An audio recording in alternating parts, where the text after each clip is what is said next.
Muy buenas noches, hermanos. Vamos a dar inicio a una reunión más de nuestro grupo de estudio de la Biblia. Seguimos con el estudio del libro del Génesis. Vamos a empezar el capítulo 35. Luego del repaso de dos reuniones, viendo la historia de Abraham, de Isaac y de Jacob, recordando detalles, fijando conceptos, revisando incluso alcances a donde hemos podido. Pero ahora vamos a retomar el estudio. Vamos a empezar a leer como lo estábamos haciendo y creo que es lo que más nos interesa. Yo les pido que si tienen una hojita de papel al costado, ¿no? Una hojita con un lápiz o un lapicero y apunten, porque de verdad, no apunten mucho, pero digamos algunos nombres, algunos hechos, porque son tantos, es como una novela gorda, una novela gruesa, entonces aparecen los personajes y nos podemos confundir. Pero hasta ahorita estamos claros en Abraham con su esposa, Sara, en Isaac con su esposa Raquel, en Jacob con sus dos esposas, las hermanas Lía, perdón, Isaac dije y su esposa Rebeca, y en Jacob con sus dos esposas, Lía o Lea y Raquel. A la vez tiene hijos con dos esclavas. Entonces, en total, hemos visto, Jacob tiene 12 hijos, hombres, más hijas mujeres. Hasta ahí estamos. Y continuamos entonces, pero antes de empezar nuestra reunión de hoy, encomendemos al Espíritu Santo con una oración. Esta vez va a estar a cargo de nuestra hermana Rita. Adelante, Rita. Buenas noches, hermanos, en el nombre del Padre, del Hijo y del Espíritu Santo. Amén. Oh Espíritu Santo, don de Dios y fuerza de lo alto, fuente de agua brotante de vida eterna, desciende y mora en nuestros corazones y haznos verdaderos adoradores del Padre. Condúcenos a la plenitud de la verdad y transfórmanos en testigos vivientes de Jesús para llevar su nombre hasta los confines de la tierra. Amén. En el nombre del Padre, del Hijo y del Espíritu Santo. Amén. Amén. Gracias, Rita. Y entonces comenzamos. Capítulo 35, desde el versículo 1. Nueva visita de Jacob a Betel. Es una diapositiva. ¿Quién puede leer? Yo leo, Adelante, Verónica, gracias. nueva visita de Jacob a Betel. Dios dijo a Jacob, ¿se me escucha? Perfectamente, sí. Ah, ya. Dios dijo a Jacob, sube a Betel y permanece allí. Levanta allí un altar al Dios que se te apareció cuando huías de tu hermano Esaú. Entonces Jacob dijo a sus familiares y a todos los demás que estaban con él, dejen de lado todos los dioses extraños que tengan con ustedes, purifíquense y cámbiense de ropa. Ahora subiremos a Betel, y allí levantaré un altar al Dios que me respondió cuando estuve angustiado y que estuvo conmigo en el viaje que realicé. Ellos entregaron a Jacob todos los dioses extraños que tenían consigo y los aros que llevaban en sus orejas. Y Jacob los enterró debajo de la encina que está cerca de Siquén. Cuando partieron, Dios hizo cundir el pánico entre las poblaciones vecinas, de manera que nadie persiguió a los hijos de Jacob. Así Jacob llegó a Luz, o sea, Betel, en la tierra de Canaán, junto con toda la gente que lo acompañaba.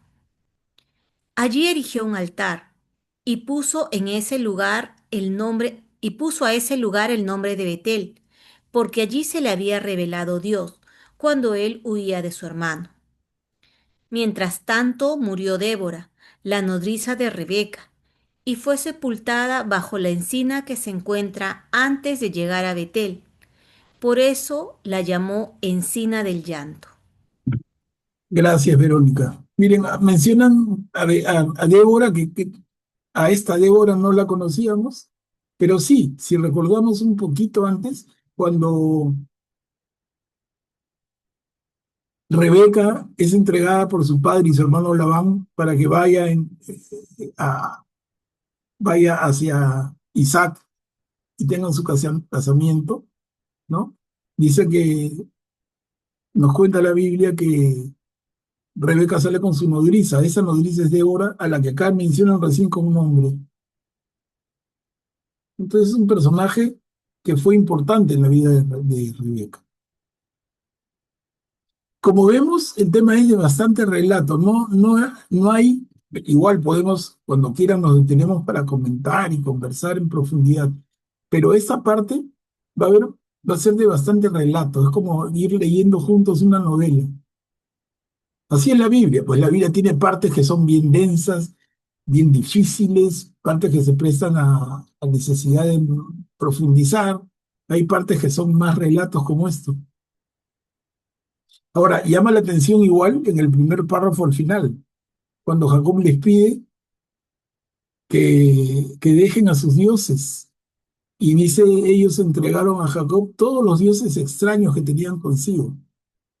Y Jacob los enterró bajo la encina que está cerca de Siquem. Entonces, miren, es un constante tema el de los muchos dioses. Uno dice, el Dios de los hebreos es uno, es el único Dios, el Dios verdadero. Y miren cómo aparecen figuritas talladas, muñequitos, piedritas, dioses extraños, dice, que tenían consigo. Interesante de notar. Y ya no estamos hablando de hebreos fresquitos, nuevos, ¿no? Ya es tercera generación, porque es Abraham, Isaac, Jacob. Y esta es la familia de Jacob. Es interesante. Verónica, adelante. Sí, yo quería preguntar, acá también dicen, y los aros que llevaban en sus orejas, que tenía que ver con su religión, esos aros. Es un buen tema, es un buen tema. Alguno podría ser que sí, porque uno puede pensar hoy, ¿no? Aros en las orejas, como joyas, adornos, pero en aquel tiempo y a qué tipo de aros se refería no sabemos, que podían tener un significado religioso también.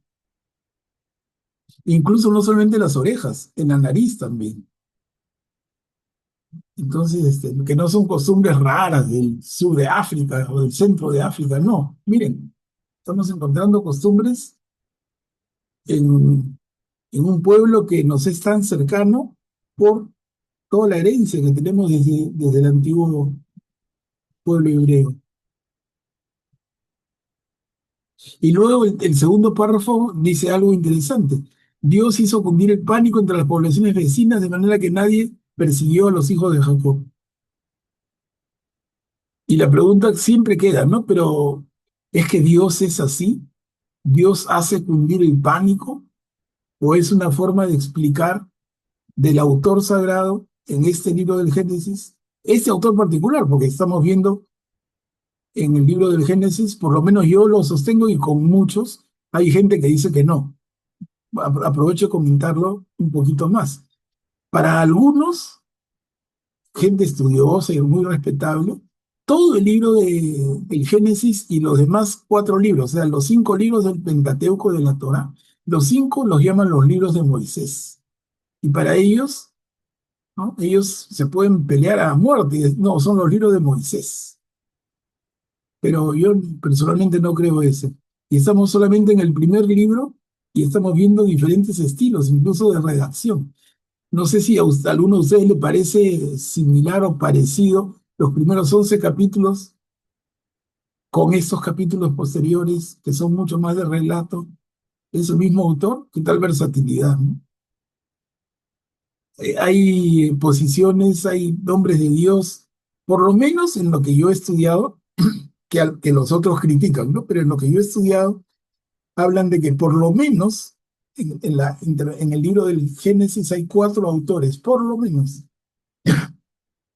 cuatro autores que se van complementando y el valor en el texto hebreo es que ninguno elimina al otro, ¿no? No es que diga reemplazo esta página por esta otra, no. han ido sumando y han enriquecido el texto muchísimo.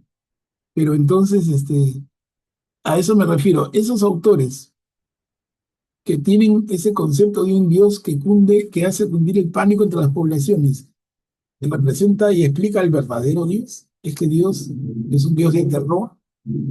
Dios es un, nuestro Dios es un Dios que genera pánico de ninguna manera, ¿no? Porque si no, es que estaríamos en la posición de que el Dios de Jesús, el Dios del Nuevo Testamento, es un Dios de amor. Entonces, caemos en el problemaza muy difícil de decir, el Dios del Antiguo Testamento es diferente del Dios del Nuevo Testamento, porque el Dios del Nuevo es amor, el Dios del Antiguo es castigo, infunde temor. ¿Qué problema se nos haría, no? Pero, sin embargo, les digo, hay gente y hay cristianos que piensan eso. Yo lo respeto, porque es entrar en discusiones muy hondas, pero creo que fácilmente podemos pensar que es el mismo Dios y que para mí, mi interpretación se las comparto, es que el autor es el que transmite una imagen de Dios que no necesariamente es Dios mismo, es una imagen que se transmite. Lo vemos en los salmos. Con varios de ustedes vimos los salmos uno por uno el año pasado, y hay salmos en los que se ve una imagen de un Dios muy amoroso y positivo, y hay otros en que el Dios es castigador y duro. Entonces, ¿es el mismo Dios? Son temas que yo creo que para nosotros, ¿no? No es que ninguno tenga que imponer su idea sobre el otro, pero son temas que compartimos para tenerlos siempre en la mente y que cada uno vaya aclarándose y aclarando su fe, sus conceptos, porque no se trata de que seamos pues un grupo talibán, que nos lavamos el cerebro y que pensamos todos igual. No, no. ¿Todos somos cristianos? Sí, pero luego cada uno usa su cerebro, cada uno usa su inteligencia y sus conocimientos y va avanzando y entendiendo. Y lo compartimos con toda libertad. Pero entonces, esto venía a propósito de un Dios que hace cundir el pánico entre las poblaciones vecinas, como empieza el segundo párrafo. Y pregunto, ¿y quién es ese Dios? ¿Ese Dios es real o es un Dios que el autor está viendo en su propia imagen? Es un tema que trasciende, ¿eh? Es un tema que trasciende porque si lo traemos hasta nuestros días, podríamos pensar hoy, y hay personas que piensan así, que les repito, respeto, pero de un Dios que castiga, de una persona que si fallece joven es porque Dios intervino, de una persona de un Dios así. Les digo, el tema es trascendente, el tema tiene cola. Sí, Verónica. Sí, pero incluso acá en el Génesis que estamos revisando, en los primeros capítulos, se ve como que un Dios que se molesta, ¿no? Con su creación, con Adán primero, que los saca, que castiga a las serpientes, un Dios castigador, y con Noé también, ¿no? O sea, es un Dios que se molesta con su creación y llega hasta destruirla, ¿no? Entonces, es como dices, una contradicción con ver el Nuevo Testamento y el Antiguo Testamento, ¿no? Que es un Dios de amor y es un Dios enojón, que se da cuenta como que se equivocó en la creación que hizo, ¿no? Del hombre. Claro, Y con todo. claro, Verónica, es un buen punto que planteas. Y al final les digo, no, no nos confundamos. El tema es que intervienen muchas manos en la construcción y en la redacción de nuestra Biblia, de nuestro Antiguo Testamento. Intervienen muchas manos. Y cada una de esas manos tiene diferentes visiones de Dios que la transmiten. Entonces tú tienes posiciones como las que recordabas, Verónica, pero también otras posiciones como el Dios que te transmite un profeta, como Jeremías o varios de los salmos. Y es un Dios que es puro amor. Entonces, la pregunta es, ese, porque lo escribe el autor inspirado, ¿ese es realmente Dios o es la imagen de Dios que el autor inspirado tiene? Y además, hay que poder ponernos un poquito más allá y hacer un esfuerzo adicional y decir, ¿qué mensaje quiere transmitirnos con esto? El autor, ¿qué quiere decirnos? ¿Quiere decirnos que efectivamente Dios castiga o quiere decirnos otra cosa? Y en ese sentido es que tenemos que participar y dialogar siempre para ir aclarándonos. Si no, de verdad que se hace difícil la lectura y difícil la asimilación. Lo último que debiera quedarnos es confusión, lo último. De verdad que. Y por eso quizás que por muchos siglos la misma iglesia no fomentaba el estudio de la Biblia. Vamos a fomentar que el pueblo lea la Biblia para que se confunda horrible, entonces mejor que no la lean, ¿no? Y no se traducía. Pero ahora la tenemos tan fácil en todas las formas posibles, hasta nos las leen en el YouTube. Entonces, el tema es dialogar, aclararnos en lo posible y cada uno vaya de manera madura avanzando. Pero a ver, damos la palabra. Está Augusto, adelante. Sí, buenas noches. Creo que no se debe ver como distinto, ¿no? El Dios del Antiguo Testamento y el del Nuevo, sino que es Dios actuando en distintos momentos de la historia del pueblo de Israel en este caso, ¿no? En una época donde el pueblo, digamos, es más primitivo, requiere un tratamiento, y en una época donde el pueblo ya está más cercano a, a- a la idea, digamos, a la nueva revelación de Dios, que es Jesucristo en su máxima plenitud, es otro tratamiento, ¿no? O sea, digamos que, y el corregir no es, digamos, no lo vemos como castigo, sino como una purificación, como un moldear a un pueblo, ¿no? Como un corregir, ¿no? De un padre que quiere salvar a la humanidad, ¿no? Y es la única forma respetando la libertad del ser humano, porque si, bueno, si Dios no interviene para nada y lo deja al ser humano, de repente el ser humano nunca se corrige y se acabó todo, ¿no? Todos terminan separados de Dios, pero Dios tiene que intervenir corrigiendo y moldeando al pueblo. Bueno, puede parecer duro para algunas, porque estamos hablando de un pueblo lo dicen muchos pasajes de la Biblia, de cabeza dura, de cerviz dura, ¿no? Que no quiere entender, que no quiere dejar sus viejos hábitos, no quieren seguir siendo el hombre viejo y no el hombre nuevo. Entonces, incluso en la época de Jesús, ¿no? O sea, Jesús mismo, ¿no? Hasta llora por Israel, ¿no? Viendo cómo, a pesar de todo, no cambian. Entonces, yo creo que esa visión de que el Antiguo Testamento no es del todo correcta, ¿no? Son distintos momentos de la historia y Dios actúa según los momentos de la historia, me parece. Ujú. Claro, y complementando un poquito lo que dice Augusto, que está clarísimo, es Dios actúa como padre y un padre no corrige. Ahora, cuando el padre corrige a sus hijos, quiere destrozarlos. Cuando el padre, y nosotros somos padres y madres, nosotros y yo ahora abuelo, ¿no? Cuando nosotros corregimos a nuestro querido, queridísimo hijo o hija, lo hacemos para destruirlo, lo hacemos para destrozarlo, lo hacemos para castigarlo, o lo hacemos para corregirlo, para educarlo, para formarlo porque queremos lo mejor. Lo que dice Augusto está clarísimo, ¿no? Como padres queremos lo mejor. Imagínense, Dios Padre quiere lo mejor para nosotros. Y si estamos yendo por el camino chueco, entonces, como una de las herramientas que tiene de educación, Él corrige. Y a veces corrige con dureza. Y uno como hijo no comprende. Papá, ¿por qué me pegaste? ¿Me querías matar? Nunca, hijo, ¿cómo va a ser si no es lo que más quiero en el mundo y por ti vivo? No te quería matar. Lo que pasa es que no quiero que vuelvas a hacer esa barbaridad en la que tú pones en peligro tu propia vida y la de tus hermanos. Entonces, es un Dios que corrige, pero no que castiga. Hay que entender eso y aún se lo he dicho clarito, ¿no? A ver, Graciano, adelante. Gracias, Manuel Pablo. Buenas noches con todos. No debemos olvidar que la salvación narrada, la historia y la salvación contada en la Biblia, no es estática, ¿no? Va evolucionando y va cambiando, ¿no? Va cambiando los que escriben, van cambiando los mensajes y también el modo en que escriben.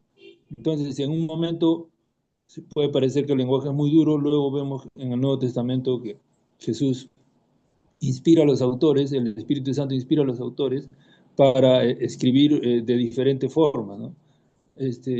No es estático, de todas maneras se va cambiando, como dijeron antes, de acuerdo a las circunstancias, a los pueblos, las mismas personas van cambiando y el mensaje puede ser diferente, ¿no? Entonces hay que un poco tener una mente abierta, ¿no? Para aceptar y analizar estos textos, ¿no? Gracias. Gracias, Graciela. Sí, totalmente de acuerdo. Y entonces la invitación a todos los hermanos que estamos ahorita en vivo y los que ven la grabación, a todos es invitarlos a abrir su mente y hacer su trabajo propio. No, no esperemos que este grupo sea un grupo dogmático que dice las cosas al pie de la letra y que tienen que creer como que fue una secta. No somos una secta, somos un grupo de cristianos adultos, maduros, libres, inteligentes y ponemos las cosas. Y por eso tenemos la maravilla de poder leer juntos la Biblia. No, no La estamos, palabra. sí, sí, un ratito. No, no estamos para imponer ideas de uno al otro y lavar cerebros, no, sino para inteligentemente aportar y que cada uno forme su propia conclusión, que además no sea fija y rígida, sino que vaya evolucionando y que en la medida en que mañana y pasado siga leyendo la Biblia y siga meditando en la palabra de Dios, siga madurando sus conceptos. Eso es. A ver, La Emiliano, pal- sí, gracias. Emiliano, cuando quieras intervenir más fácil, levanta la manito y te doy la palabra, pero sí, adelante. Ya, gracias. Respecto a este punto, ¿se me escucha? Perfectamente. Ya, gracias. Respecto a este punto, el problema está en la conducción de la humanidad. La humanidad tiene que conducirse bajo las reglas. Dios siempre fue amor, Dios es amor todo el tiempo, sino que nosotros somos que abusamos de la libertad y lo convertimos en libertinaje y queremos conducir nuestras vidas como nos da la gana y no es así, pues. Entonces el problema somos nosotros. Muchas gracias. Gracias, gracias, Emiliano. A ver, entonces avanzamos otro poquito. En el mismo capítulo 35, renovación de la promesa a Jacob. Es la promesa de Dios a Jacob. Entonces, no olvidemos, hay una promesa desde la creación de Dios a Adán, de Dios a Noé, hay una promesa a Abraham, una promesa a Isaac, una promesa a Jacob. Vamos viendo acá qué nos dice. No nos habla, ojo, de una nueva promesa, es una renovación de la promesa y eso me encanta, porque es la misma promesa que se va renovando, que se va replanteando, que se va fortaleciendo. A ver si lo vemos así. ¿Quién puede leer?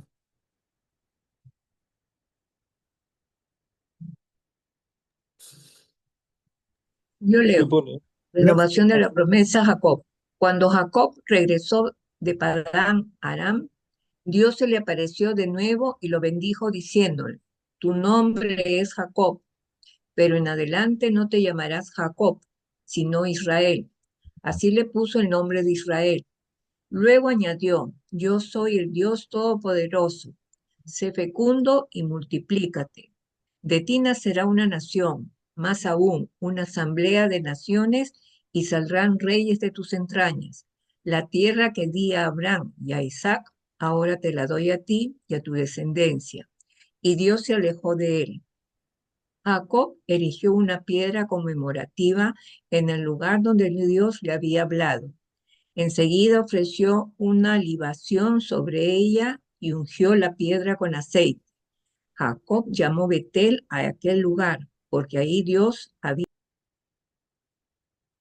Gracias, Juanina. No, en Betel Dios había hablado con Jacob. Le puso por eso Betel. Miren, la piedra conmemorativa.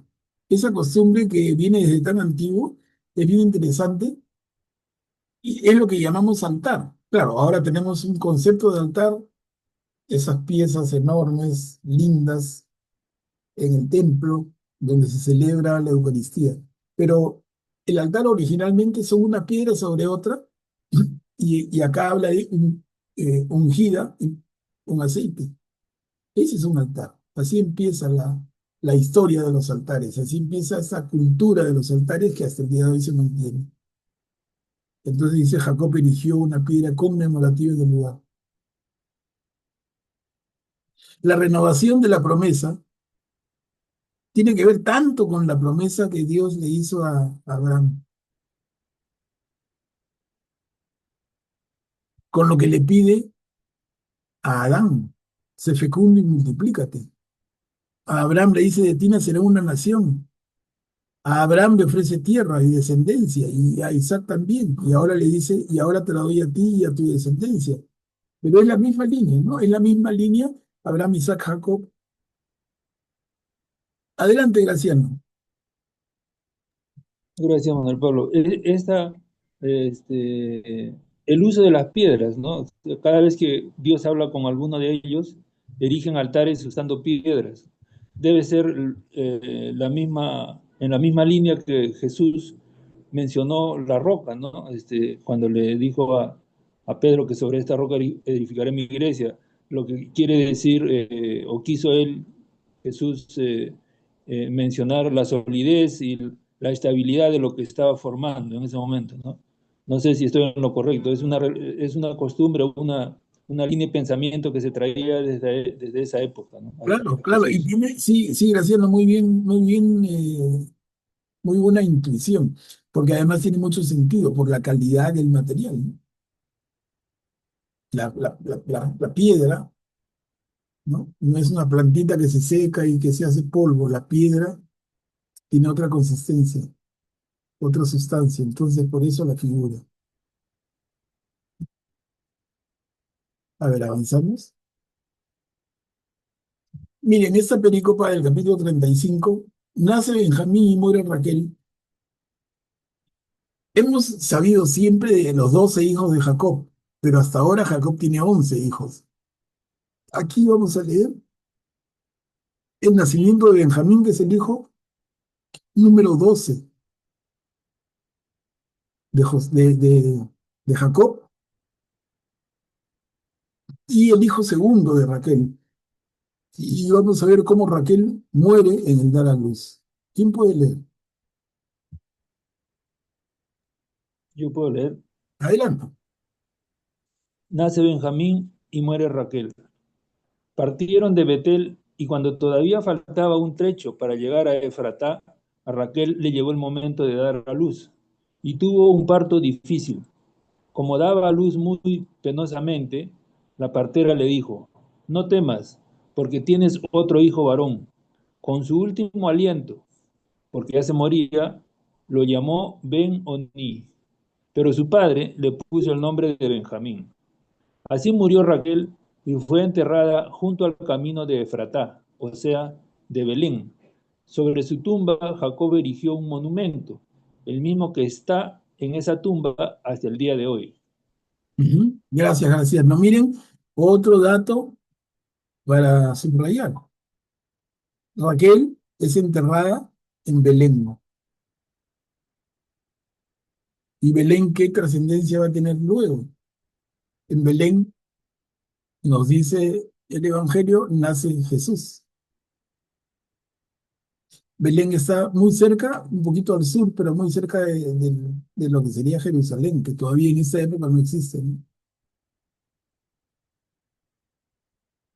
Entonces el parto de Raquel es muy difícil y en este parto nace el pequeño Benjamín, pero desgraciadamente no sobrevive Raquel. Adelante, Graciela. Don Pablo, me parece que es la primera vez que se menciona el nombre Belén, hasta lo que hemos leído. Claro, Ah, por eso les decía, vamos marcando nombres que van apareciendo. Y estamos en momentos iniciales, ¿no? Es el libro del Génesis, recién, miren, o sea, aparecen nombres. Aparece Efratá, que sería Belén, Jerusalén todavía no, aunque ya nos presentaron a Abimelech, perdón, al sacerdote Melquisedec. Melquisedec, ¿no? Rey de Salem, que nos dicen eso sería Jerusalén, o sea, están diciendo los albores. Augusto, adelante. Y también hay una parte del profeta Jeremías que dice, se oye un grito en Ramá, lamentos y amargo llanto. Es Raquel que llora por sus hijos y no quiere ser consolada. Sus hijos ya no existen, ¿no? Y esto lo van a citar cuando el rey Herodes pues también mata a los primogénitos, ¿no? Tratando de eliminar al bebé Jesús, ¿no? Y también citan esto, ¿no? Como este relato de Raquel sin enterrar ese lugar tenía tanto impacto que se transmite de generación en generación hasta la época de Jesús. Claro, claro, es buen punto que mencionas. Y esto que ha leído Augusto es muy posterior, cuando dice ya el lamento de Raquel que llora por sus hijos en Belén. Eso es muy posterior a esto, ¿no? Pero cómo la propia Biblia se encarga de recoger la tradición y relacionarla. Cuando lo veamos en su momento, que seguramente vamos a llegar, de aquí a un buen tiempo, pero llegaremos a esos libros, y, y vamos a poder decir, ¿se acuerdan cuando leímos en Génesis que murió Raquel enterrada en Belén y muere al dar a luz a Benjamín?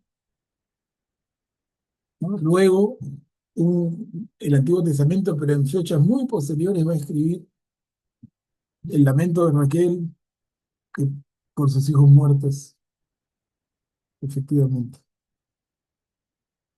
Entonces, así nace Benjamín, el hijito número 12 de Rubén Jacob. Cuando decimos 12 hijos, hasta José eran 11, ya Benjamín es el 12. ¿Vamos? Acá, bueno, acá hay un pequeño cambio y es un cambio bien fuerte. El incesto de Rubén.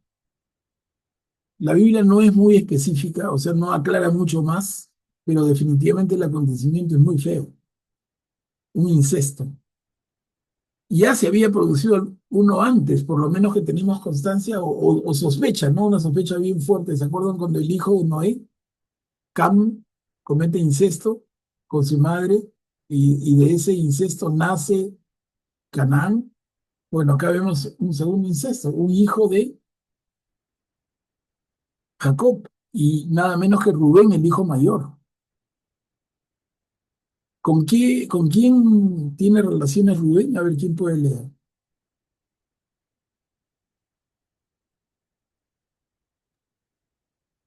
Yo leo. Adelante, Bernie. Israel siguió avanzando y estableció su campamento más allá de Migdal Eder. Mientras acampaba en aquella región, Rubén se acostó con Bila, la concubina de su padre, e Israel se enteró. Ujú. Gracias, Verónica. Entonces, Rubén, repito, es el hijo mayor. Recordemos, de los 12 hijos, el mayor es Rubén.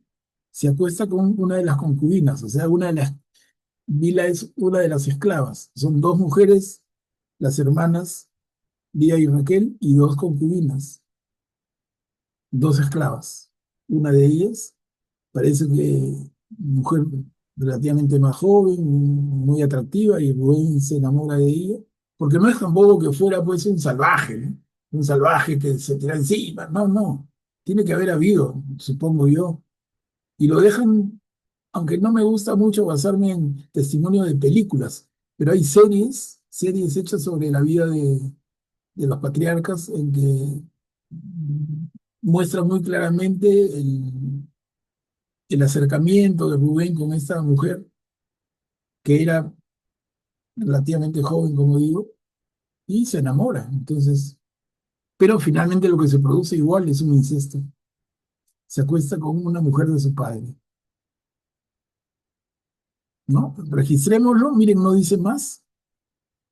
No es que Jacob tome ninguna medida tremenda contra su hijo Rubén, no, no, no lo maldice, pero está el acontecimiento. Está el acontecimiento y no es primera vez. Y esto nos hace pensar en algo muy claro, y es que en la Biblia no se esconden las cosas, porque tranquilamente podríamos decir, oye, como vamos a ver más, no sé si lleguemos a leer todo el libro de Crónicas, son dos libros, pero cuando leemos en el libro de Crónicas, lo que notamos es que se parece mucho al libro de Reyes, pero le quitan todo lo negativo. O sea, es como, los libros de Reyes son dos, uno, primero Reyes y segundo Reyes, y Crónicas es como que agarra el libro de Reyes y lo limpia, le quita todos los acontecimientos que tienen un poquito de cargas negativas. Eso no felizmente no se hace en el resto de la Biblia y tenemos una Biblia muy sincera. donde se ve al ser humano, por muy pueblo escogido, se le ve con todos sus errores, con todas sus limitaciones, con todos sus pecados, con todas sus tropiezos, y eso vale mucho. No, no es un cuento pues dorado, un cuento de princesas, no es así. Guillermo, adelante, hermano. Gracias, hermano Pablo. Una pregunta. Rubén no es hijo de Bilá. ¿Se puede hablar técnicamente de un incesto? Claro, Rubén es hijo de Lía, o Lea, de la esposa oficial con la que primero se casa Jacob por el engaño del papá Labán, ¿no? Entonces, es correcto lo que tú dices. Rubén es hijo de Lea y esta Bilá es esclava. Entonces, no es que sea que se acuesta con su madre, se acuesta con la esclava de su madre, ¿no? Con la mujer de su padre, ¿no? Ni siquiera solamente es la esclava del padre. Perdón, no es la esclava de la madre, sino que ya era mujer de su padre y tenía hijos. Jacob tenía hijos con ella. En ese sentido, y en el sentido de familia tan extendido que tienen esos hebreos, es que se usa el término incesto. Pero quizá, como tú dices, ya técnicamente no sería, ¿no? Igual es una mujer de su padre. Eso sí de todas maneras. Verónica, adelante. Sí, pero cuando hemos visto también ahora en la Biblia el caso de Lot y sus hijas, ahí, por ejemplo, no se menciona un incesto, ¿no? Cuando dice con la hija mayor nacieron los amonitas, porque se acostó con su padre pensando que no iba a tener, no iba a encontrar otra pareja y también la hija menor se acostó con su padre. Allí no usan eso, ¿no? No usan la palabra en sí, decir el incesto de las hijas, ¿no? De Lot. No, no lo usan, pero definitivamente es, ¿no? Claro. O sea, no usan el término, pero es un incesto. Es una relación sexual del padre con una hija, con la otra hija, absolutamente incesto, ¿no? Ahí no hay ninguna duda.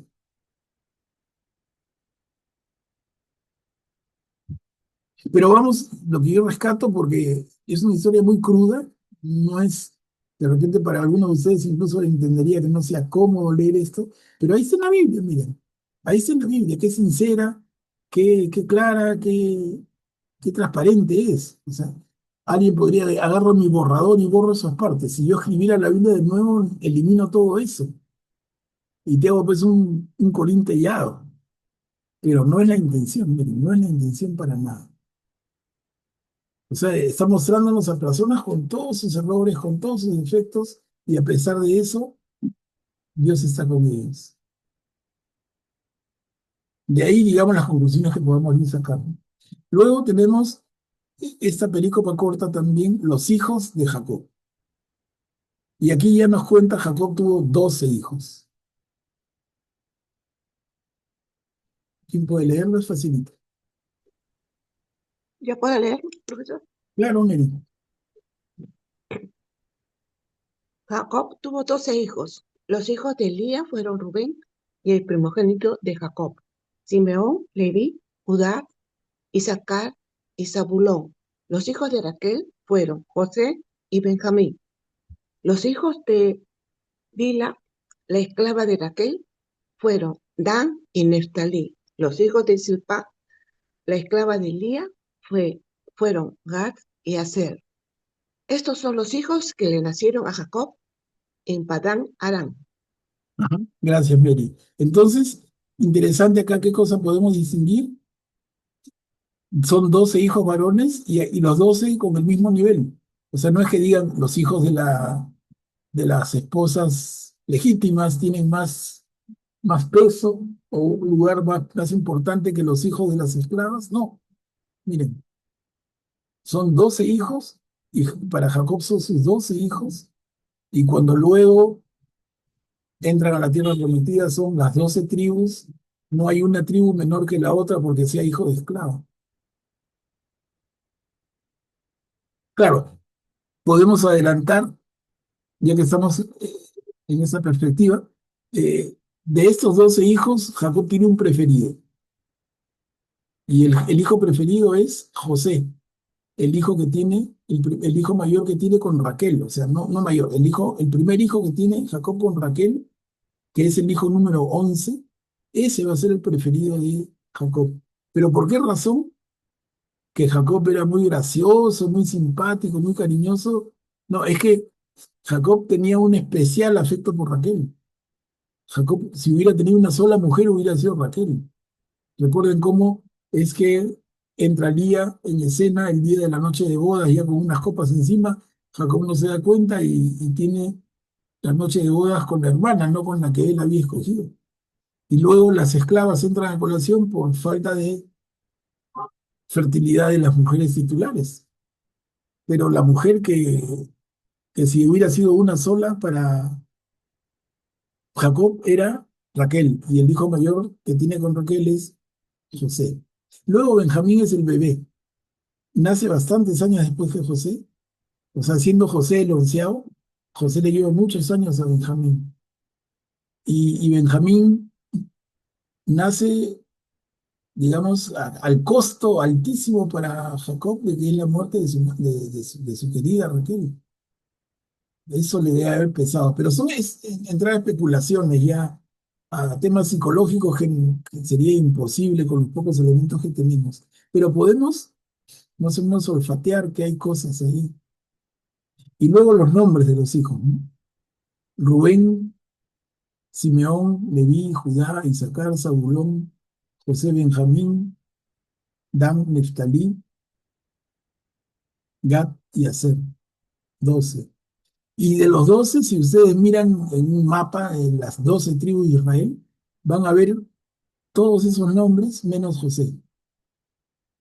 José no tiene tierra. ¿Qué pasó? ¿Qué quiso? Eso vamos a verlo más adelante. Pero interesante que vayamos teniendo esa perspicacia para determinados temas. A ver, avanzamos. La muerte de Isaac. Acá termina el capítulo 35.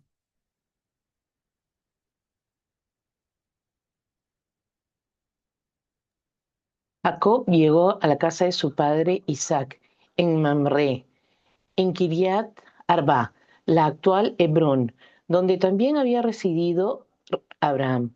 Isaac vivió 180 años. Al término de ellos murió, anciano y cargado de años, y fue a reunirse con los suyos.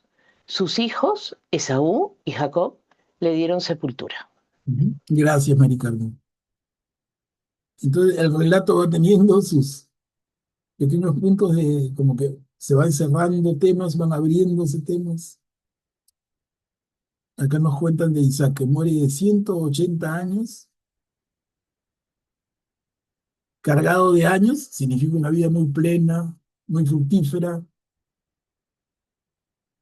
Como decíamos la vez pasada, ¿no? Como que ha sido un banquete y te quedas lleno, no quieres tomar ni aire ya porque no te entra nada.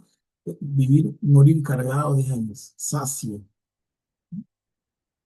corazón contento, barriga llena, corazón contento. Y fue a reunirse con los suyos, el concepto que tenían los hebreos. Y sus hijos, Esaú y Jacob, que ya no están peleados, le dieron sepultura. La descendencia de Esaú en Canaán. Acá entramos al capítulo 36. ¿Quién puede leer?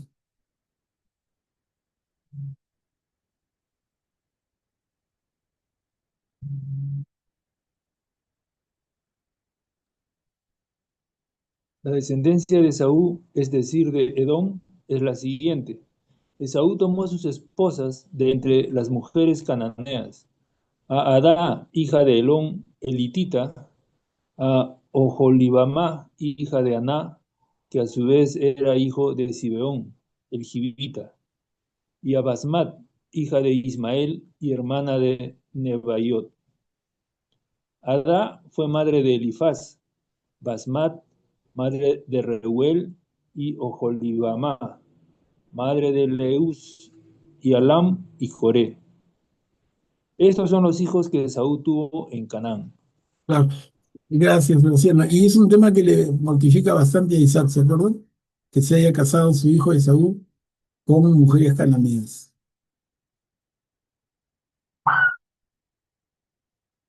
La emigración de Esaú.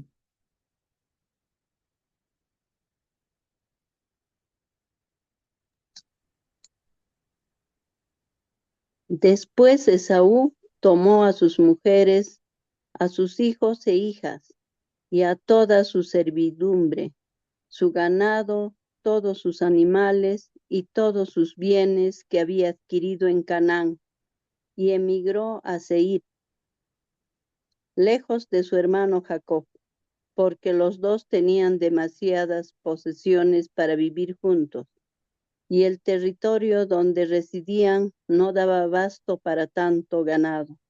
Así Esaú se estableció en la montaña de Seir. Esaú es Edom.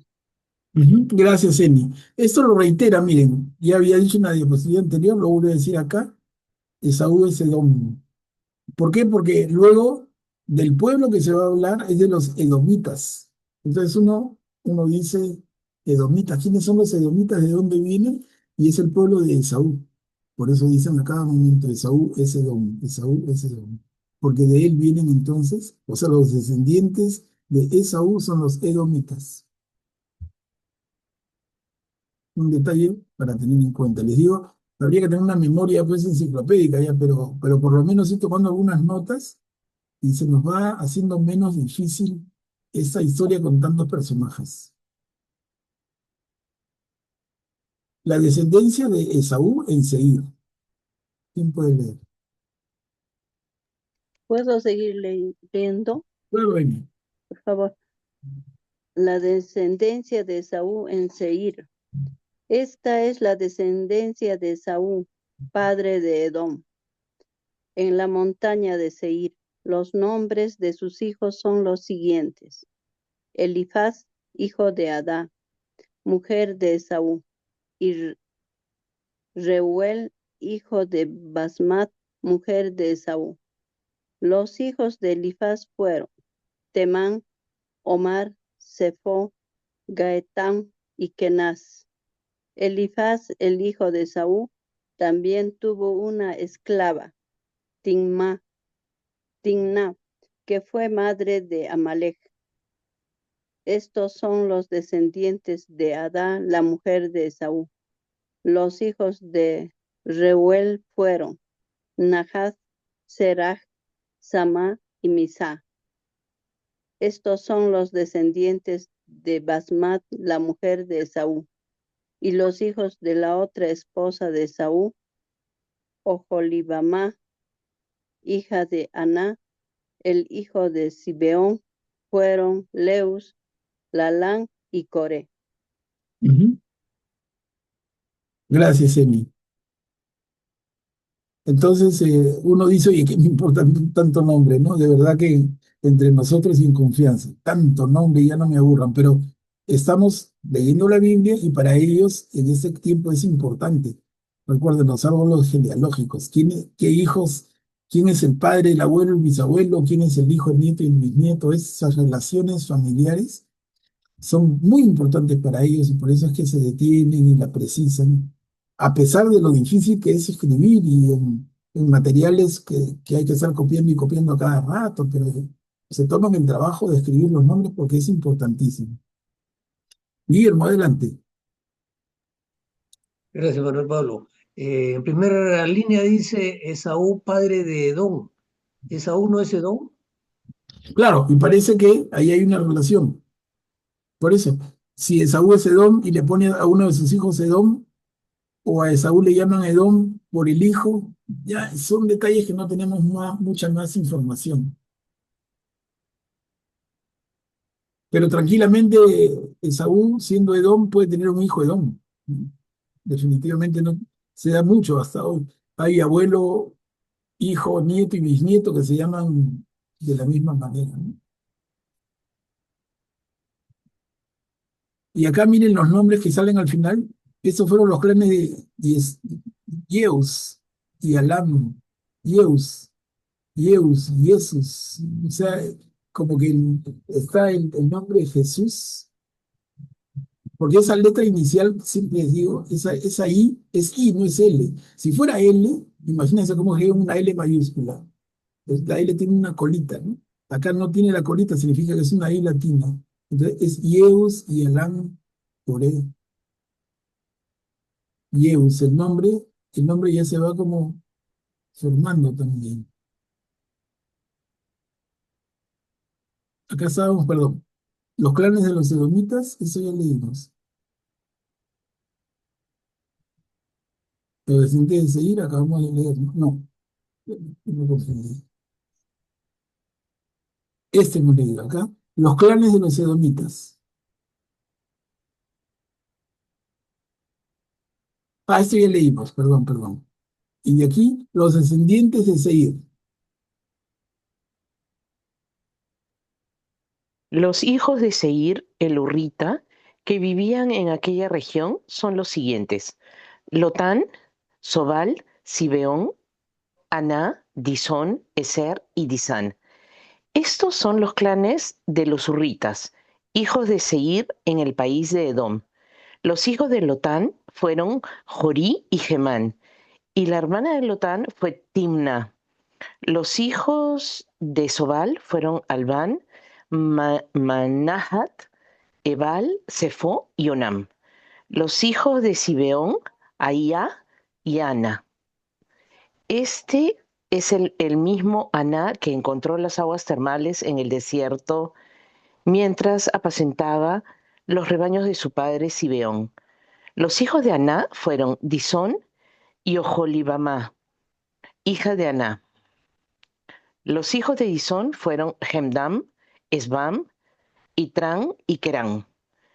Los hijos de Eser fueron Bilhán, Sabán y Acán. Los hijos de Disán fueron Uz y Arán. Los clanes de los hurritas fueron Lotán, Sobal, Sibeón, Aná, Disón, Eser y Disán. Estos son uno por uno los clanes de los hurritas en el territorio de Seir. Gracias, Mari Carmen. Luego tenemos esto, los reyes de Edom. Los reyes que reinaron en el país de Edom, ¿no? En el país de Esaú. Bueno, cuando decimos el país, uno se puede imaginar un país muy grande, no, no necesariamente es grande, ¿no? Es como cuando se acuerdan que leímos hace ya varias semanas, cuando Abraham enfrenta 4 reyes para liberar a Lot. Son 4 reyes de pequeñitos reinos.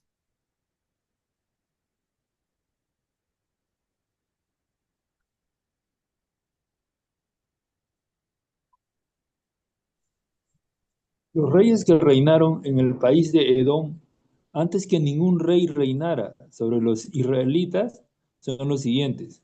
Belá, hijo de Beor, reinó en Edom, y el nombre de su ciudad era Dinabá. Cuando murió Belá, lo sucedió Lobab, hijo de Serach, de Bosra. Cuando murió Lobab, lo sucedió Husam, del país de los temanitas. Cuando murió Husam, lo sucedió Ahad, hijo de Bedad, el que derrotó a Medián en el campo de Moab. El nombre de su ciudad era Abid. Cuando murió Ahad, lo sucedió Samiá de Masrecá. Cuando murió Samlá, lo sucedió Saúl de Rehobot del río. Cuando murió Saúl, lo sucedió Baal Hanán, hijo de Acbor. Cuando murió Baal Hanán, hijo de Acbor, lo sucedió Hadad. El nombre de su ciudad era Pau, y el nombre de su mujer, Vegetabel, hija de Matred, que a su vez era hija de Mesahab. Sí, acá, gracias, Graciano, y disculpen tanto nombre, ¿no? De verdad que no nos dice mucho a nosotros, pero es parte del texto. Y ya estamos por terminar la lista de nombres. Otra lista de clanes de los edomitas, de los descendientes de Esaú. Los clanes de Esaú, cada uno con sus familias, sus localidades y sus nombres, son los siguientes: Timna, Alba, Letet, Oholibamá, Elá, Pinón, Kenaz, Temán, Mipsar, Magdiel e Iram. Estos son los clanes de Edom que residen en sus propios territorios. Esaú es el padre de Edom. Mientras tanto, Jacob estaba instalado en el territorio donde su padre había residido como extranjero, en la tierra de Canaán. Esta es la historia de Jacob. Ujú. Gracias, Mari Carmen. Y así termina este capítulo 36, miren. Y para empezar el 37. Esta es la historia, mal cortado, ¿no? Porque realmente, si tuviéramos más cuidado, en el momento que se hizo la partición de capítulos, el capítulo 36 debiera haber terminado con el primer versículo del 37. Pero no importa. Esta es la historia de Jacob. ¿Por qué es importante el corte? Porque lo que viene es la historia de José, es decir, de uno de los hijos de Jacob en general, pero en particular de uno que se va a convertir en el más importante y en este momento en el más trascendente.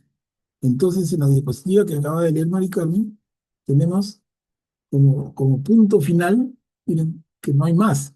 Esta es la historia de Jacob. Habría una raya gruesa diciendo, ¿no? Tomen aire, descanso y continuamos. Y en la continuación nos hablan de José.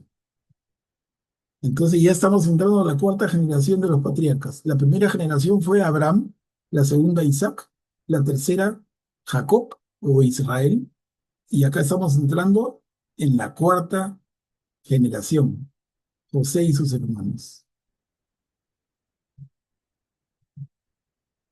Mira, y empieza diciéndonos, José tenía 17 años, apacentaba el rebaño, ayudando a sus hermanos, los hijos de Bilá y Silpa, las mujeres de su padre. O sea, 17 años y Benjamín es pequeñito, o sea, le lleva bastantes años, le lleva José, el hijo número 11, al bebé, al hijo número 12. Mientras que José ya es un muchacho de 17 años, Benjamín es una criaturita. ¿Quién puede leer? Son 2 diapositivas. Los sueños de José. José tenía 17 años y apacentaba el rebaño, ayudando a sus hermanos, los hijos de Bilá y Silpá, las mujeres de su padre. En cierta ocasión, refirió a Jacob lo mal que se hablaba con ellos. Israel amaba a José más que a ningún otro de sus hijos, porque era el hijo de la vejez, y le mandó hacer una túnica de mangas largas. Pero sus hermanos, al ver que lo amaba más que a ellos, le tomaron tal odio que ni siquiera podían dirigirle el saludo. Una vez, José tuvo un sueño y lo contó a sus hermanos. Oigan el sueño que tuve, les dijo. Nosotros estábamos en el campo atando gavillas. De pronto, mi gavilla se alzó y se mantuvo erguida, mientras que la de ustedes formaban un círculo alrededor de la mía y se inclinaban ante ella. Sus hermanos le preguntaron, ¿acaso pretendes reinar sobre nosotros y tenernos bajo tu dominio? Y lo odiaron más todavía por lo que contaba acerca de sus sueños. Ujú. Gracias, Cuchi. Vamos a seguir leyendo contigo, por favor. Pero miren qué simpático detalle, ¿no? José, cándido, inocente, cuenta su sueño y el sueño está más claro. Los hermanos no tienen que ser ningunos sabios para darse cuenta, ¿no? La gavilla que es la gavilla de José está erguida y los demás se inclinan alrededor y forman un círculo. Y los hermanos le dicen, oye, ¿acaso vas a reinar sobre nosotros? ¿Vas a tenernos bajo tu dominio? Y entonces le tienen más bronca, más odio. La palabra que usan acá, ¿no? Lo odian más todavía por lo que sueña. Seguimos, Cuchi, por favor. Sí. Después tuvo otro sueño y también lo contó a sus hermanos. Tuve otro sueño, les dijo. El sol, la luna y 11 estrellas se postraban delante de mí, pero cuando se lo contó a su padre, Este lo reprendió diciéndole, ¿qué significa ese sueño que has tenido? ¿Acaso yo, tu madre y tus hermanos vendremos a postrarnos en tierra delante de ti? Y sus hermanos le tenían envidia, pero su padre reflexionaba sobre todas estas cosas. Gracias, Cuchi. Y miren qué interesante ese segundo sueño, porque es premonitorio. Bueno, si conocemos, como vamos a conocer dentro de poquito, lo que continúa de la historia de José y lo que pasa con José en Egipto, esto que sucede es premonitorio, porque esto se da. José va a tener una posición tal que sus hermanos y su padre van a ir a postrarse, en palabras claras, postrarse frente a él porque él les va a salvar la vida con alimentos. Entonces, vamos a verlo luego, pero ya está pintándose lo que va a suceder. Augusto, adelante. Interesante pensar cómo si fueron los sueños los que predijeron el futuro o fue el contar el sueño lo que produjo que el odio de sus hermanos hicieron que al final sus sueños se cumplieran, ¿no? Porque quizás si no lo hubiera, si hubiera sido prudente y no hubiera, digamos, contado, no, puede ser que cause envidia a mis hermanos, de repente la relación con sus hermanos hubiera sido mejor y no hubiera llegado a pasar nada, ¿no? Tus sueños no se hubieran cumplido. Pero debido a que no fue prudente y les contó, eso llevó que en algún momento se cumplieran lo que predecían los sueños, ¿no? Claro, claro, Augusto, y lo que vamos a decidir en un ratito. O sea, como bien dice Augusto, si es que José no hubiera sido tan boconazo, y hubiera sido prudente y no contaba sus sueños, sus hermanos no le hubieran agarrado tremenda bronca. Y si no le agarraban tremenda bronca, el desenlace hubiera sido diferente, porque vamos a ver en un ratito cómo los hermanos tratan de deshacerse de él, y en ese deshacerse de él, José termina en Egipto y tiene una vida diferente. Pero que si no se hubiera dado eso, ¿cómo son las circunstancias de la vida? O sea, el odio de los hermanos produce un efecto que al final parece tan triste, pero que al final es tan positivo para toda la familia y para todo el pueblo hebreo. Entonces la historia es así, ¿cómo nos la va contando la Biblia? Otra vez repito, no se guarda nada, no se guarda nada, ¿no? Porque podría decirnos si José era un iluminado y lo que pasó. No, no, te la cuenta como ellos la han recibido, como ellos la han podido ver, como la han transmitido oralmente, te la cuenta con pelos y señales, sin vergüenza. Bien interesante. Y dice, sus hermanos le tenían envidia, pero su padre reflexionaba sobre todas esas cosas, como adelantándonos, ¿no? ¿Qué reflexiona? Es que esto se va a cumplir. Vamos a ver. Y acá estamos ya, son 2 diapositivas para llegar a ese primer desenlace. José atacado por sus hermanos.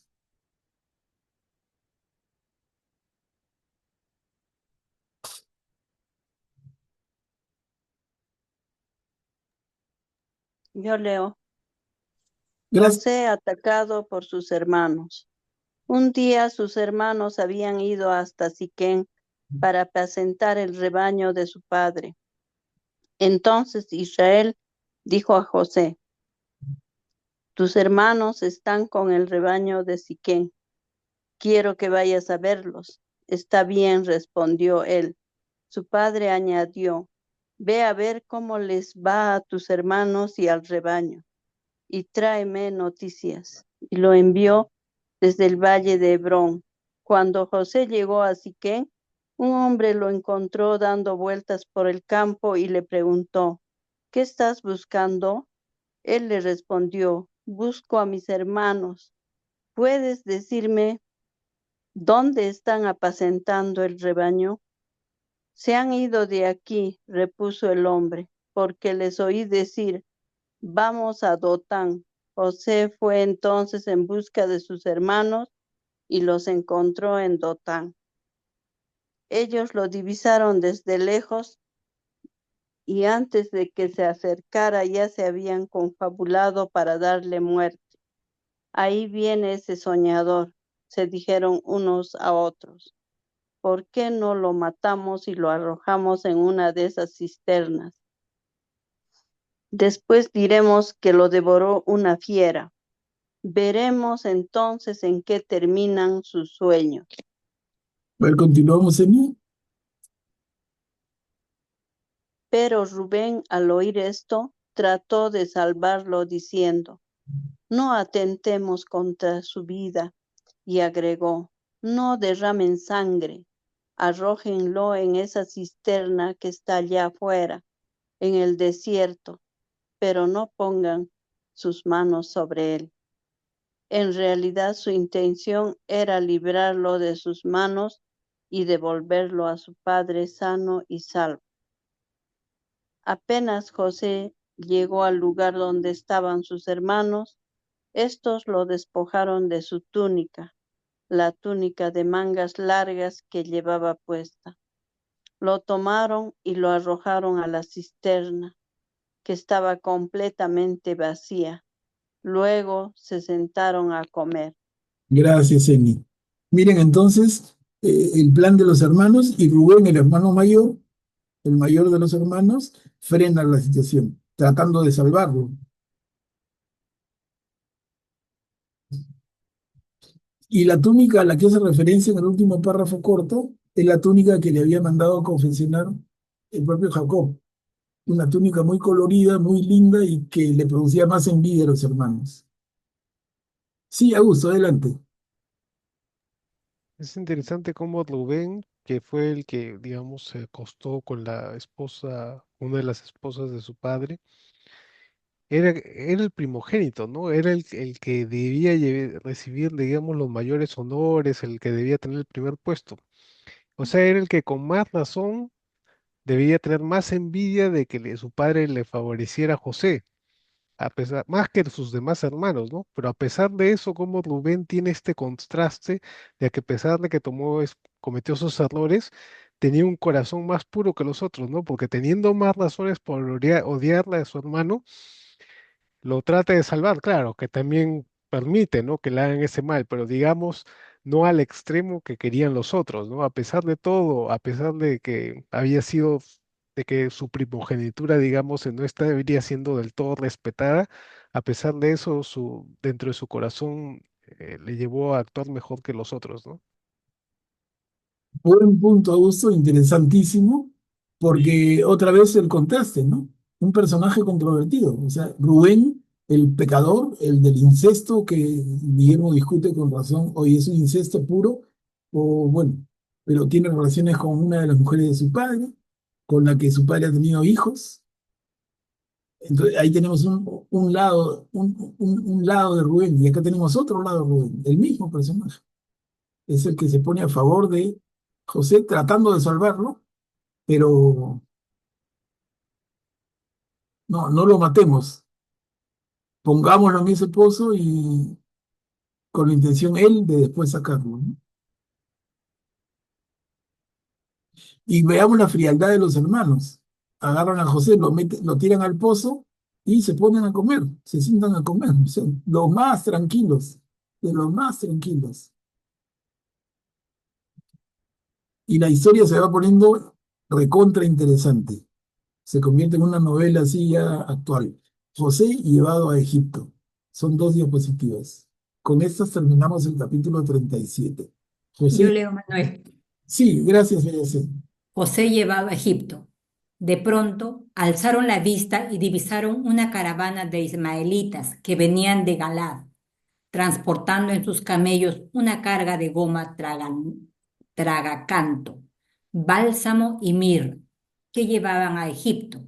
Entonces Judá dijo a sus hermanos, ¿qué ganamos asesinando a nuestro hermano y ocultando su sangre?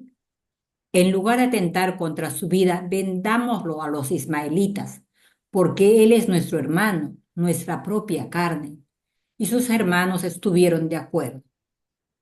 Pero mientras tanto, unos negociantes madianitas pasaron por ahí y retiraron a José de la cisterna. Luego lo vendieron a los ismaelitas por 20 monedas de planta. De Y plata. José, Y plata. Ah, de plata, pero está escrito plata. Y José fue llevado a Egipto. Cuando Rubén volvió a la cisterna y se dio cuenta de que José había desaparecido, desgarró su ropa y regresando a donde estaban sus hermanos, dijo, el muchacho ha desaparecido. ¿Dónde iré yo ahora? Y continuamos. Entonces tomaron la túnica de José, degollaron un cabrito y empaparon la túnica con sangre. Después enviaron a su padre la túnica de mangas largas, junto con este mensaje. Hemos encontrado esto. Fíjate bien si es la túnica de tu hijo o no.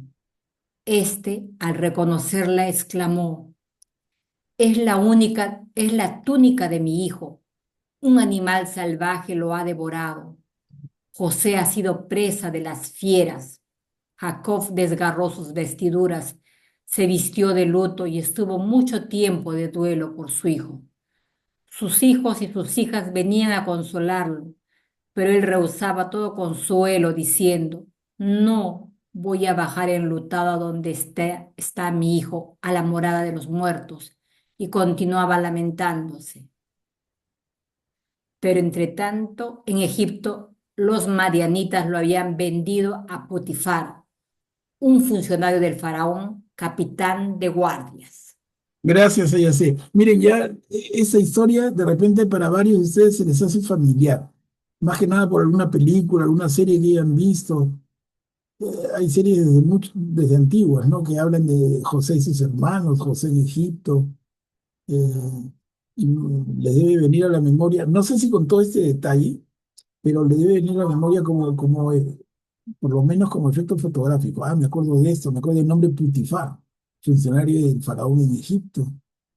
Se les vienen recuerdos, seguramente. Pero es que es un relato y un relato de la mejor calidad. Realmente es un relato excelente. Tanto así que han hecho películas de cine a todo color y con actores muy interesantes sobre este tema. Películas largas.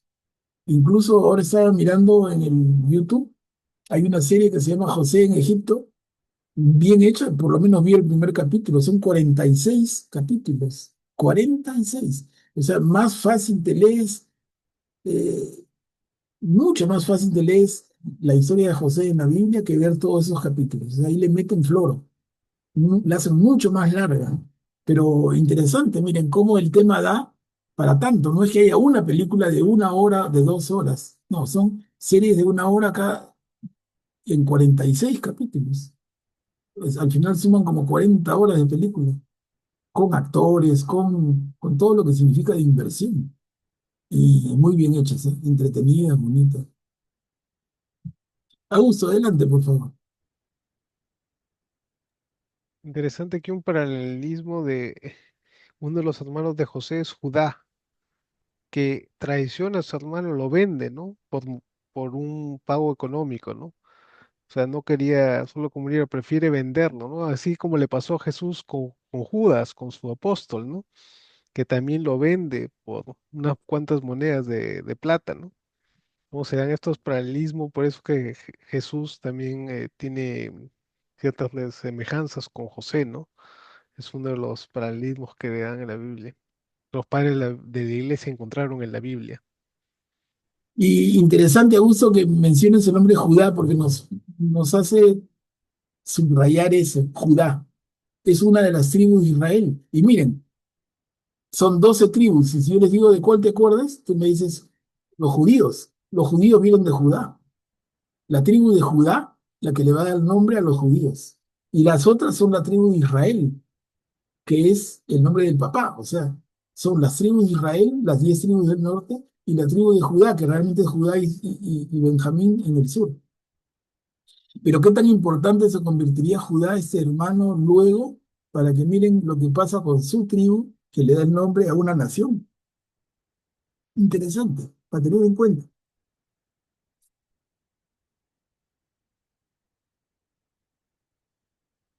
Hasta ahí vamos, ¿no? A ver. Hermanos, acá viene otro episodio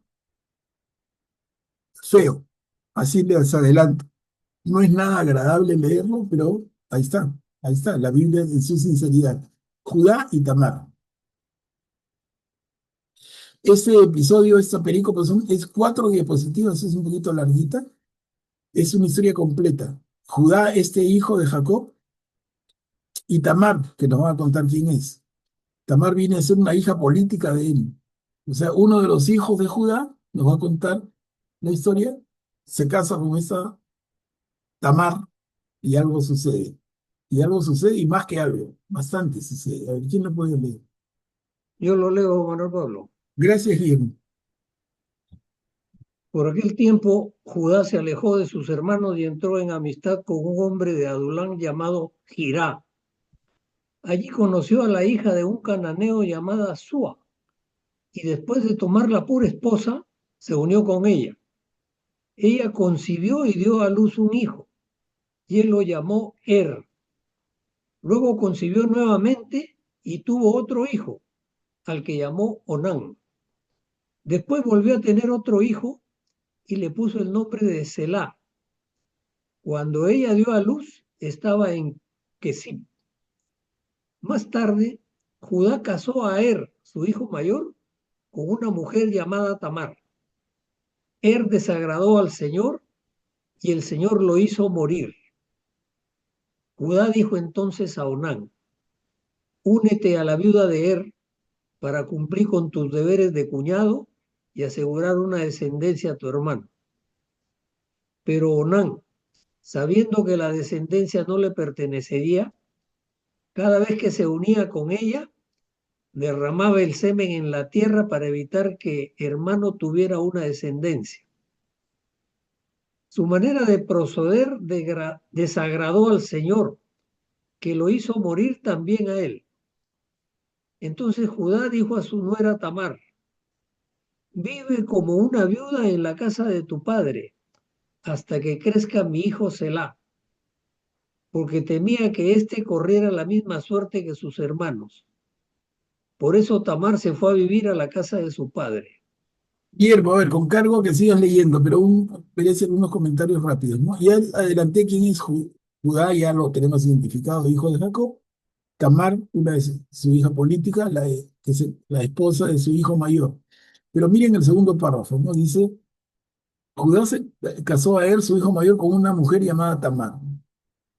Desagradó al Señor y el Señor lo hizo morir. Punto.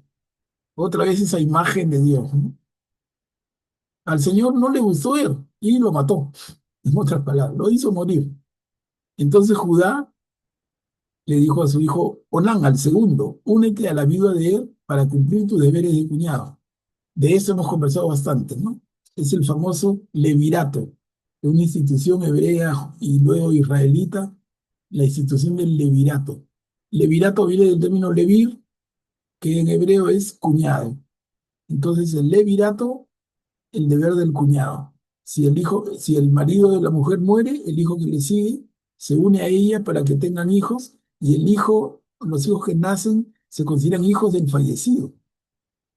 Entonces la mujer va a tener herencia, la mujer va a estar protegida, pero esa idea no le gusta a Onán. El someterse a esa institución hebrea no le gusta a Onán para nada. Y entonces, ¿qué hace? Una práctica en la relación sexual de derramar el semen fuera de la mujer. Y de ahí viene este nombre que algunos de ustedes deben conocer, el onanismo. Uno dice onanismo, ¿no? Una palabra muy técnica. No, no. El onanismo viene por esta práctica de Onán, hijo de Judá, nieto de Jacob, que para no embarazar a la cuñada, eyaculaba afuera. Ese es el onanismo y viene la práctica de Onán. Al Señor no le gusta ese proceder de Onán y también muere. Entonces, ¿quién le queda a la mujer? El tercero en la fila, y el tercero en la fila es el joven Selá. Pero nos cuenta lo que estamos leyendo, a Judá ya le da miedo, ¿no? Vaya a ser que mi hijo, el tercero, corra la misma suerte, esta mujer está embrujada. Entonces, anda a la casa de tu papá, ya cuando mi hijo crezca te aviso. Y parece que se demoró en avisarle, ¿no? Seguimos, Guillermo, por favor. Ok. Mucho tiempo después murió la esposa de Judá, la hija de Súa. Una vez concluido el duelo, Judá se dirigió hacia Timná en compañía de su amigo Girá, el adulamita, porque ahí esquilaban sus ovejas. Tamar fue informada de que su suegro se dirigía hacia Timná, donde estaban esquilando su rebaño. Y como veía que Selá ya era grande y sin embargo no se lo habían dado como esposo, se quitó su ropa de viuda, se cubrió con un velo para no ser reconocida y se sentó a la entrada de Naín sobre el camino a Timná. Como tenía la cara tapada, al verla, Judá pensó que era una prostituta. Entonces se apartó del camino y fue hacia ella para decirle: deja que me acueste contigo, ignorando que se trataba de su nuera. Ella le respondió: ¿qué me darás por acostarte conmigo? Te enviaré un chivito de mi rebaño, le aseguró él. De acuerdo, continuó ella, con tal que me dejes algo como prenda hasta que me lo envíes. Él le preguntó: ¿qué debo dejarte? Tu sello con su cordón y el bastón que llevas en la mano, le respondió. Él se los entregó y se acostó con ella, dejándola embarazada. O sea, lo que no había hecho ni el primero ni el segundo, y al tercero no le dieron la oportunidad, ¿no? Quien embaraza a la viuda es el suegro, Judá. Otra vez, tremenda historia, ¿no? Tremenda historia, y la Biblia no la borra, no la limpia, no, ahí la muestra tal y cual. Las personas en sus grandezas y en sus limitaciones, en sus alturas y en sus bajezas. ¿Continuamos, Guillermo? Ok. Inmediatamente ella se retiró, se quitó el velo que la cubría y volvió a ponerse su ropa de viuda. Cuando Judá le envió el chivito por medio de su amigo, el adulamita, para rescatar la prenda que había quedado en manos de la mujer, éste no pudo encontrarla. Entonces preguntó a la gente del lugar: ¿dónde está esa prostituta que se sentaba en Enaín al borde del camino? Ellos le respondieron: allí nunca hubo una prostituta. Él regresó y dijo a Judá: no la pude encontrar. Además, la gente del lugar me aseguró que allí nunca hubo una prostituta. Judá replicó: que se quede con todo, porque de lo contrario nos pondremos en ridículo. Yo cumplí mandándole el cabrito y tú no la encontraste. Y concluimos. Unos 3 meses más tarde notificaron a Judá: tu nuera Tamar se ha prostituido y en una de sus andanzas quedó embarazada. Entonces Judá exclamó: sáquenla afuera y quémenla viva. Pero cuando la iban a sacar, ella mandó decir a su suegro: estas cosas pertenecen al hombre que me dejó embarazada. Averigua quién es el dueño de este sello, este cordón y ese bastón. Al reconocerlos, Judá declaró: ella es más justa que yo, porque yo no le di a mi hijo Selá, y no volvió a tener relaciones con ella. Gracias, Guillermo. Miren qué tal la historia, ¿no? Historias dentro del relato grande. La historia es dura, pero ahí está. Los personajes con sus luces y sus sombras. Y así entonces Tamar sale embarazada, pero no del hijo ni del levirato, sino de su suegro. Intrigas, engaños, sorpresas y todo en nuestro libro del Génesis. Atilio, adelante. Gracias, Manuel Pablo. Y yo me queda la duda, ¿qué sentido o qué mensaje trae digamos, esta serie de historias de enredos? O sea, como que todavía no está claro el camino a seguir. ¿Eso podría ser? ¿O qué nos quiere decir Dios con este laberinto de pasiones? Buena pregunta. Y con su sabor todavía. ¿Qué dicen ustedes? A ver, creo que el tema que plantea Tilio puede dar lugar a un poquito de diálogo. ¿Qué nos quiere decir Dios con esto? O sea, nos pone unos personajes que patean más chueco, porque uno podría pensar, ¿no? Esa descendencia del pueblo elegido es una descendencia pues incólume, perfecta, no se equivocan, son puros y santos, pero cada uno comete un error diferente que el otro, en algunos casos se repite el error. ¿Quién podría comentar algo? A ver, creo que el tema que plantea Tilio es bien interesante. Graciano, sí, adelante. Gracias, Manuel Pablo. A mí me parece que pinta al hombre en su real naturaleza, ¿no? Tal cual es. Y justamente el médico es necesario para los enfermos, ¿no? Jesús vino para salvar a los pecadores y aquí está expresando lo que el pueblo vivía, ¿no? Así de duro, se habla de prostitución y de los defectos pues, más indeseables que podemos tener los humanos, ¿no? Gracias.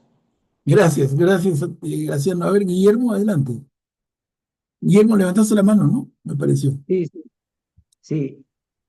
Yo lo que quería decir precisamente era de que por la actuación de todos los personajes, se ve claro que cada uno de ellos actúa haciendo uso de su libre albedrío, que es la libertad que le había dado Dios como creador a su criatura. Y ahí tenemos, pues, ¿no? Lo que relata este capítulo del Génesis es lo que vemos nosotros, conocemos nosotros desde nuestra juventud, nuestra adultez, y lo estamos viendo hoy día en general en la sociedad, no solamente en nuestro país, sino en el mundo entero, ¿no? Entonces,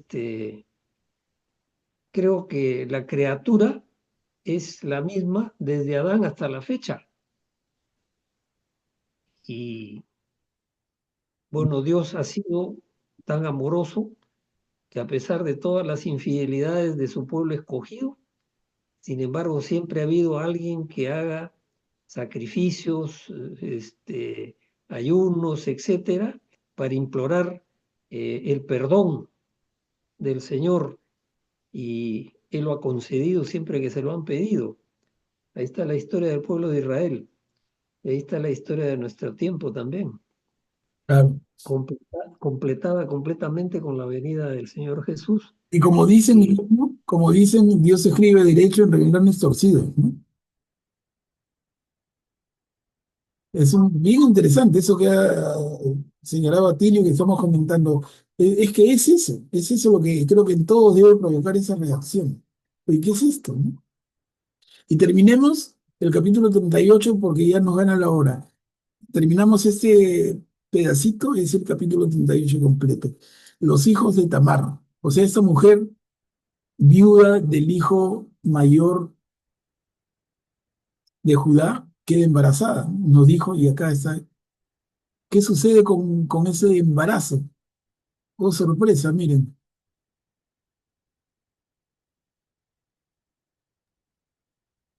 Yo leo.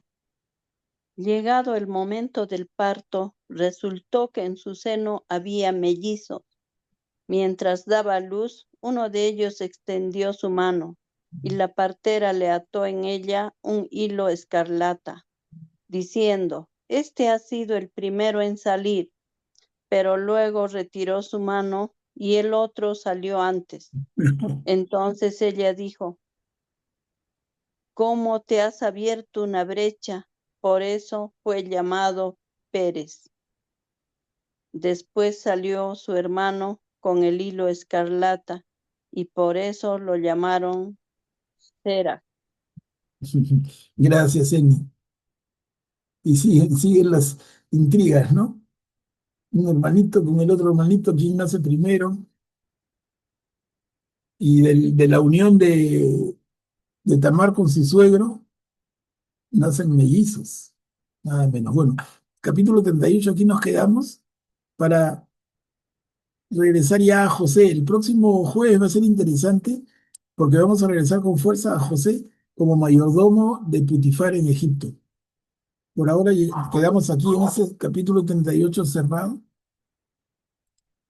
Y como les decía, hermanos, no sé, espero que aparte de que estamos aprendiendo, nos entretengamos, porque es bien, bien entretenido, además de que es historia de la Biblia, pero es bien entretenido esos relatos.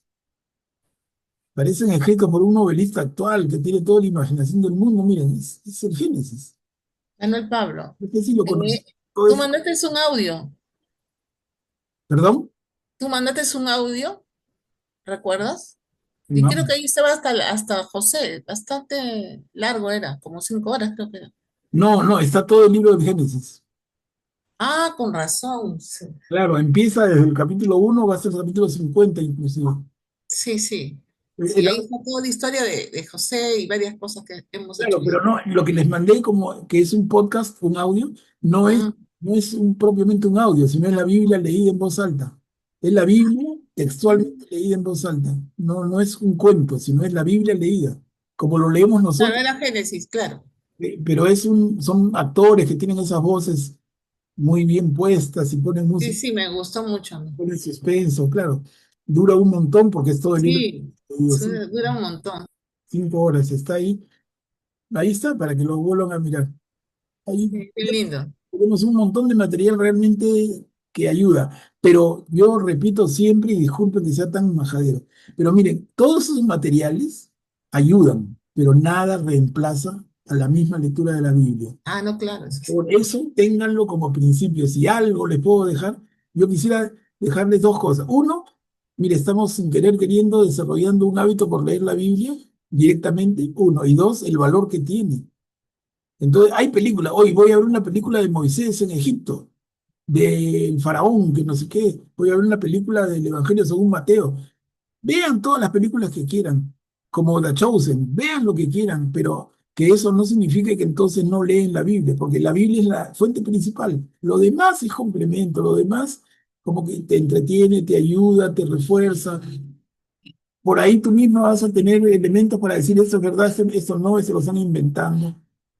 Pero la lectura de la Biblia es lo principal, esa es nuestra fuente, nuestra fuente. Lo demás es complemento, es diversión. Augusto, adelante, por favor. Sí, solo quería comentar cómo aquí en esto que acabamos de leer se enfoca tanto en prolongar la especie, ¿no? Digamos, hacen todo lo posible para que tengan herederos, para que cumplan la promesa que les había hecho Dios de que se propaguen, ¿no? De que se extiendan por toda la tierra, ¿no? Mientras que en el Nuevo Testamento hacen todo lo posible para ya no por esta vida, sino por la vida eterna, ¿no? Es un contraste, ¿no? Ya cambia, ¿no? En el Nuevo Testamento ya no se pelea solo por esta vida, ¿no? Sino va más allá de esta vida. Esta vida, pero para llegar a la vida eterna, ¿no? Que es algo que en el Antiguo Testamento todavía no estaba claro, ¿no? Excelente, excelente comentario. Claro, los hebreos no tienen un concepto de vida eterna como se va a desarrollar después. ¿No? Excelente. Son fieles a la palabra, crezcan y multiplíquense. Y vaya que lo hacen, ¿no? Estamos viendo que de todas las formas. Atilio, adelante.